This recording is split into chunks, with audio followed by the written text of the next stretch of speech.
Hello and welcome back to another series. We're going to do a series of 5 videos on the authorship and dating of the Gospels. I see a lot of misinformation on these topics on my channel from Muslims who seem to get the Gospels confused with the Hadith collections, thinking that they were written down a couple of hundred years after Jesus, and a lot of confusion regarding the titles of the Gospels as well. So we'll do one video for each one of the Gospels, but this will be the intro, where we will begin by looking at the topic of the early unity of the Gospels. Until recently, most scholars tacitly assumed that the 4 Gospels first circulated anonymously, and that the present titles were first attached to them about AD 125.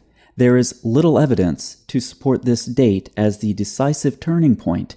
It is little more than an educated guess. Now, however, this consensus has been vigorously challenged by Martin Hingel. So what are Hingel's objections to this consensus by some scholars?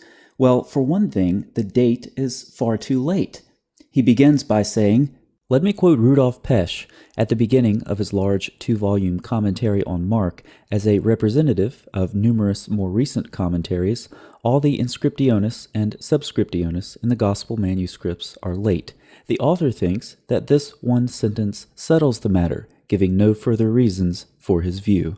That sounds like a lot of modern critics, doesn't it? Including some on my channel. They just state something and don't substantiate it.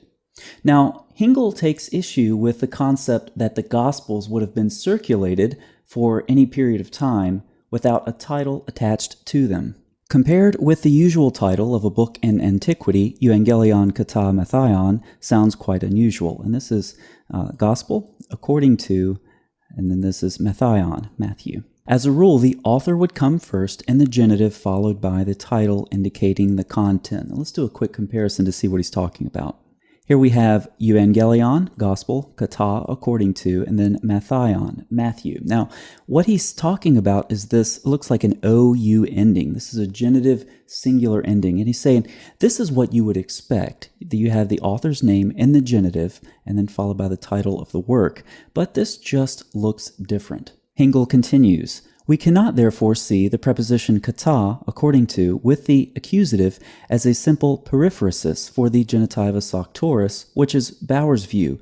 The concern was, in fact, to avoid the genitive. Instead, the striking form of the title was used to express the fact that here the gospel was narrated in the particular version of the evangelist in question. Now, this is Martin Hingel, and he continues to get more and more technical, but don't worry, we're going to condense all of this and show you exactly what he's saying and why it's so important, but we don't want to just skip to the end. We want to show why we are going to assert what we are. Now, Hingel goes on to say, what is questionable, however, is their argument that the shorter form is original, and their association of the introduction of the title with a fixing of the canon of the 4 Gospels in the first half of the 2nd century. So Hingel clearly states what he wants to challenge. The shorter form, that would be Kata, Matthaion, according to Matthew, according to Mark, etc. That's the general consensus for what the titles of the Gospels were. Hingel says, I don't think that's right. And then the other thing he wants to challenge is the first half of the 2nd century. That's actually too late. So let's look at an illustration. We have Kata Matthaion, and I have a question mark because that's what Hingel wants to challenge. And then we have Evangelion Kata Matthaion. So this is the shorter form, and this is the longer form, the Gospel according to Matthew. And this is just an example. This goes for all 4 Gospels. Now, why is this significant? Well, the title Evangelion referred rather to the whole canon of the 4 Gospels. So let's cut to a diagram now, and we're going to see represented in this diagram what Hingel is arguing for, and that is very early unity of the Gospels. This is singular, notice, Evangelion, that's translated Gospel, and then this would be according to each one, Matthew, Mark, Luke, and John. So you can see these lines. This is what Hingel is indicating. The shorter form is not original. The form would have been the Gospel, and then, as Hingel says, the title, the Gospel, referred rather to the whole canon of the 4 Gospels. Zahn observes the title can have arisen only in the light of the fact that the 4 books belong together, i.e. at or soon after their being brought together. Harnack also defines the significance of the title clearly with explicit reference to Zon, Evangelion Kata Markon, and in this case, of course, this would be Mark, is not to be translated the gospel writing according to the tradition which derives from Mark, but the, namely, the one gospel according to Mark's account. So remember the diagram from a very early time. The Gospels were part of a single gospel canon, and they all shared in their title as gospel and according to each of the four traditions. Hengel is talking about ancient manuscripts which preserve the title, and among them would be P4, 64, and 67, which belong together with fragments from Matthew and Luke. This has the inscription Evangelion Kata Matthaion. Presumably, this is the title page of a codex. Roberts dates this papyrus as early as the 2nd century. The long form is also supported by the Old Latin translation, which presumably came into being in the last quarter of the 2nd century, and by the Coptic versions. The procession of witnesses is brought up in the rear with the agreement in terminology between Irenaeus in Lyon and, a little later, Clement of Alexandria, the Muratorian canon in Rome, and Tertullian in Carthage.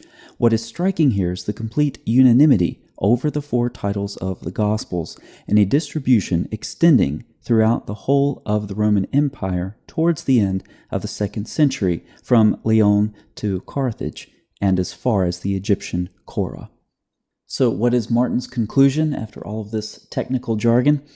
This unanimity of testimony to the titles of the Gospels, for which there are still no variants of any kind in this early period, rules out a late origin from the middle of the 2nd century. Hengel lays out his case next for the importance of titles in antiquity, but first we can stop by Tertullian, who attests to the same thing. He says, "And here I might now make a stand and contend that a work ought not to be recognized, which holds not its head erect, which exhibits no consistency, which gives no promise of credibility from the fullness of its title and the just profession of its author." Back to Hengel, it is extremely improbable that the Gospels were circulated in the communities and used in worship as writings without titles.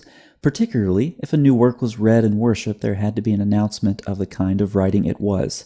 At the latest, when communities had two different copies of the Gospels, titles had to be used to distinguish them in order to avoid confusion. Where the author was well known to the community, a verbal reference would have been enough. But as soon as his work was copied, sent to other communities, and put in an archive there, a title was absolutely necessary to distinguish it from other works. If, as it is usually argued today, the earliest Gospels were anonymous or lacked titles, because of the pressing need to distinguish them in community libraries, a variation of titles would have inevitably arisen. Whereas in the case of the canonical Gospels, in contrast to that of the countless apocryphal writings, we can detect nothing of this. Now, Hengel does assert Markan priority, Mark being the first gospel. He says this is where the title gospel comes from. Remember, that's how Mark's gospel starts off, the beginning of the gospel of Jesus Christ. Now, this helps Hengel narrow down his date range. It must be asserted that in the present state of our knowledge, the titles of the Gospels are by no means late products from the 2nd century, but must be very old. With a considerable degree of probability, they can be traced back to the time of the origin of the four Gospels between 69 and 100, and are connected with their circulation in the communities. Their ultimate root lies in the terminology of Mark, who was the first to call a writing Evangelion. Douglas Moo and D.A. Carson conclude, "We have no evidence that these Gospels ever circulated without an appropriate designation, according to Matthew or the like." Now let's move ahead on our timeline a little bit out of the 1st century to Irenaeus in the 2nd century. He gives a very memorable analogy. It is not possible that the Gospels can be either more or fewer in number than they are. For since there are 4 zones of the world in which we live and 4 principal winds, while the church is scattered throughout all the world, and the pillar and ground of the church is the gospel and the spirit of life, it is fitting that she should have 4 pillars, breathing out immortality on every side and vivifying men afresh. Irenaeus also says, Matthew also issued a written gospel among the Hebrews in their own dialect, while Peter and Paul were preaching at Rome and laying the foundations of the church. After their departure, Mark, the disciple and interpreter of Peter, did also hand down to us in writing what had been preached by Peter. Luke also, the companion of Paul, recorded in a book the gospel preached by him. Afterwards, John, the disciple of the Lord, who also had leaned upon his breast, did himself publish a gospel during his residence at Ephesus in Asia. Our early attestation of the unity of the four Gospels continues with Tertullian. We lay it down as our first position that the Evangelical Testament has apostles for its authors, to whom was assigned by the Lord himself this office of publishing the Gospel. Of the apostles, therefore, John and Matthew first instill faith into us, whilst of apostolic men, Luke and Mark renew it afterwards. And one more before we conclude from Origen, as quoted by Eusebius. In his first book on Matthew's Gospel, Maintaining the Canon of the Church, he, that is Origen, testifies that he knows only four Gospels, writing as follows: Among the four Gospels, which are the only indisputable ones in the Church of God under heaven, I, Origen, have learned by tradition that the first was written by Matthew, who was once a publican, but afterwards an apostle of Jesus Christ, and it was prepared for the converts from Judaism, and published in the Hebrew language.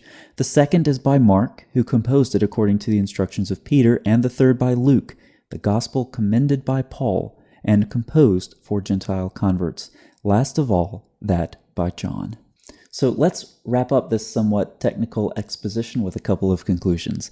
We've seen very early, i.e. before 100 AD, attestation to the unity, the miniature canon, of the four Gospels.